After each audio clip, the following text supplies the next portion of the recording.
दोस्तों, क्या आपने कभी सोचा है गुस्से में क्यों हम गलत बोल देते हैं? क्यों हम अपने इमोशंस पर काबू नहीं रख पाते? आज पावरफुल थॉट्स के इस वीडियो में हम इन सब चीजों के पीछे की वजह समझेंगे और इनका सोल्यूशन भी ढूंढेंगे। तो वीडियो को एंड तक जरूर देखिए क्योंकि ये आपकी जिंदगी बदलने में मदद करेगा। दोस्तों, सबसे पहले बात करते हैं गुस्से में गलत बोलने की। यह एक ऐसी चीज है जो हम सब ने कभी ना कभी महसूस की है। क्या आपने कभी गौर किया है कि गुस्से में हम ऐसे शब्द बोल देते हैं जो नॉर्मली कभी ना बोलते? ये शब्द अक्सर हमारे इमोशंस को रिफ्लेक्ट करते हैं, लेकिन उनका असर बहुत गहरा होता है। हम बैड में पछताते हैं, सोचते हैं कि काश मैंने ये ना कहा होता। यह पछतावा हमारे दिल और दिमाग दोनों को तकलीफ देता है। ऐसा इसलिए होता है क्योंकि जब हम गुस्सा होते हैं तो हमारा दिमाग फाइट और फ्लाइट मोड में चला जाता है। यह एक नेचुरल रिस्पॉन्स है जो हमारे पूर्वजों से आया है।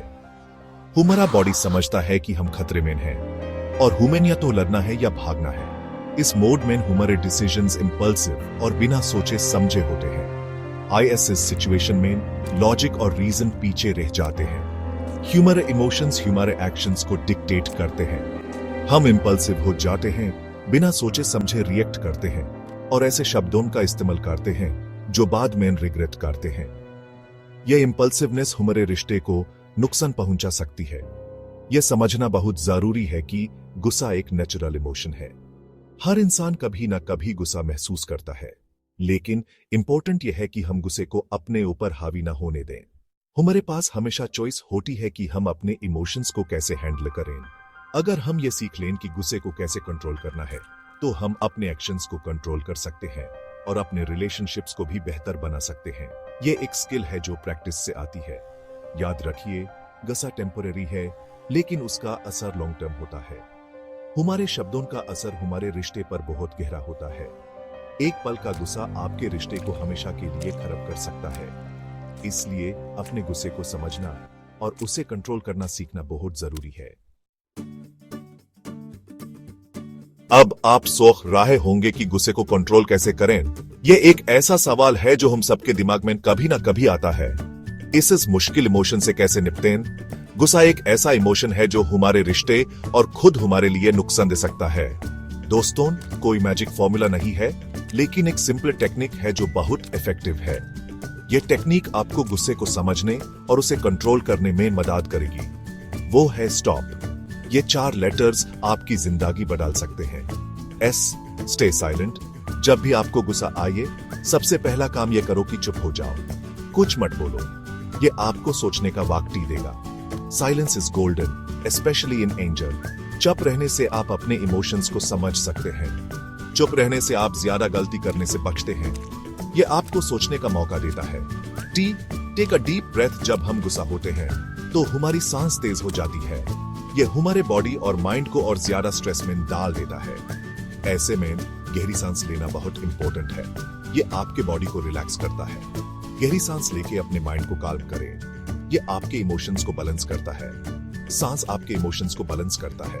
यह आपको सोचने और समझने का वक्त ही देता है।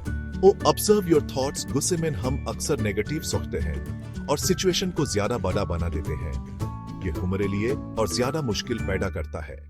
ऐसे में अपने थॉट्स को ऑब्जर्व करना बहुत जरूरी है।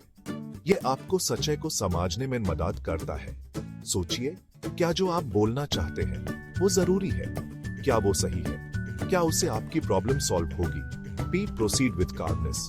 जब आपने अपने थॉट्स को ऑब्जर्व कर लिया और अपने आप को काल्म कर लिया, तभी कुछ बोलिए। यह आपको और दूसरों को हर्ट होने से बचाता है।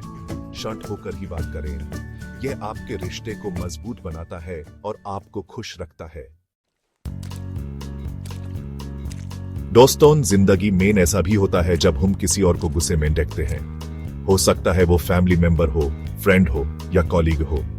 ऐसे में हम कैसे रिएक्ट करते हैं? अक्सर हम भी गुस्से से ही जवाब देते हैं और बात और बिगड़ जाती है। लेकिन ऐसा करना सोल्यूशन नहीं है। जब सामने वाला गुस्से में हो, तब उनके गुस्से का जवाब गुस्से से मत दीजिए। उन्हें बोलने दीजिए और उनका पर्सपेक्टिव समझने की कोशिश कीजिए। कभी कभी उनका बस सुना लेना ही उनके गुस्से को कम कर देता है। जब वो बोल रहे हों तो बीच में मत बोलिए। उन्हें अपनी बात पूरी करने दीजिए। एक और बात याद रखिए, ईगो को साइड रखिए। ईगो सिर्फ रिश्ते खराब करता है। अगर आप काल्म और कंपोज्ड रहेंगे तो सामने वाला भी शांत हो जाएगा। दोस्तों, गुस्से के अलावा एक और चीज जो हमारी जिंदगी में बहुत तकलीफ देती है वो है ओवरथिंकिंग। ओवरथिंकिंग का मतलब है एक ही बात को बार बार सोचना और दरिया चिंता को और बढ़ावा देना। ओवरथिंकिंग हमारी एनर्जी को खत्म करता है और ह्यूमन मेंटली और फिजिकली ड्रेन्ड कर देता है। हम सही से सोच नहीं पाते, सही से काम नहीं कर पाते और हमारी प्रोडक्टिविटी कम हो जाती है। तो इसका सोल्यूशन क्या है? दोस्तों, ओवरथिंकिंग का सोल्यूशन है एक्शन और एक्सेप्टेंस। एक्शन का मतलब है कि जो चीजें आपके कंट्रोल में हैं, उन्हें तुरंत ठीक करने का प्लान बनाइए। अगर आपके एग्जाम आ रहे हैं तो पढ़ाई शुरू कर दो। अगर आपको जॉब नहीं मिल रही तो और ज्यादा अप्लाई करो। एक्शन लेने से दर काम हो जाता है। एक्सेप्टेंस का मतलब है कि जो चीजें आपके कंट्रोल में नहीं हैं, उन्हें एक्सेप्ट कीजिए। एपी हर सिचुएशन को कंट्रोल नहीं कर सकते। दोस्तों, फैमिली हमारी लाइफ का सबसे इंपॉर्टेंट पार्ट होती है। यह हमारे जीवन का एक अहम हिस्सा है जहां हम प्यार, सपोर्ट और खुशियां पाते हैं। लेकिन कभी कभी फैमिली में भी झगड़े हो जाते हैं। ये झगड़े छोटी बातों से शुरू होते हैं, पर कभी कभी ये बड़े इश्यूज बन जाते हैं। ये झगड़े हमारी लाइफ में टेंशन और स्ट्रेस का कारण बन सकते हैं। स्ट्रेस और टेंशन से हमारी मेंटल हेल्थ भी अफेक्ट होती है। फैमिली के झगड़े अक्सर मिसअंडरस्टैंडिंग्स या एक्सपेक्टेशंस की वजह से होते हैं। मिसअंडरस्टैंडिंग से हमारे रिश्ते कमजोर पड़ने लगते हैं। हम अपनी बात सही से नहीं समझा पाते या फिर हम दूसरों से बहुत ज्यादा एक्सपेक्ट करने लगते हैं। ये एक्सपेक्टेशंस कभी कभी अनरियलिस्टिक भी हो सकती हैं। अगर आपके फैमिली में किसी से बात बिगड़ रही हो तो सबसे पहले तो कोशिश करो कि अपनी बात क्लियरली और कामली रखो। कामली बात करने से मिसअंडरस्टैंडिंग्स दूर हो सकती हैं। गुस्से में बात करने से सिचुएशन और बिगड़ सकती है। गुस्सा हमारे इमोशंस को कंट्रोल कर लेता है और हम सही से सोच नहीं पाते। सबसे जरूरी बात, ब्लेम गेम मत खेलो। ब्लेम गेम से सिर्फ और सिर्फ नेगेटिविटी बढ़ती है। किसी को ब्लेम करने से प्रॉब्लम सॉल्व नहीं होगी। ब्लेम करने से हमारी एनर्जी प्रॉब्लम सॉल्व करने के बजाय दूसरों को दोष देने में लग जाती है। बल्कि यह देखने की कोशिश करो कि प्रॉब्लम क्या है और उससे कैसे सॉल्व किया जा सकता है। प्रॉब्लम को मिलजुल कर सॉल्व करने से रिश्ते और मजबूत होते हैं।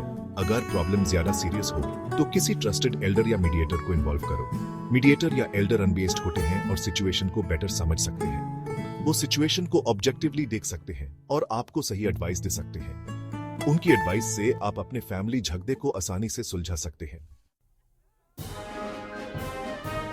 दोस्तों, गुस्सा, ओवरथिंकिंग और फैमिली झगड़े को कंट्रोल करना मुश्किल लगता है, लेकिन अगर आप समझ से काम लेंगे तो आप जरूर सफल होंगे। एपी भी अपने इमोशंस को समझिए और उनका सही तरीके से समाधान करिए। अगर ये वीडियो आपको पसंद आया हो और लगता हो कि इससे दूसरों की जिंदगी भी सुधर सकती है तो इसे जरूर शेयर करें। चैनल को सब्सक्राइब करना मत भूलिए और बेल आइकॉन दबाइए ताकि आपको हर वीडियो का नोटिफिकेशन मिलता रहे। अगले वीडियो में फिर मिलेंगे, तब तक खुश रहिए और अपने परिवार के साथ प्यार बांटिए।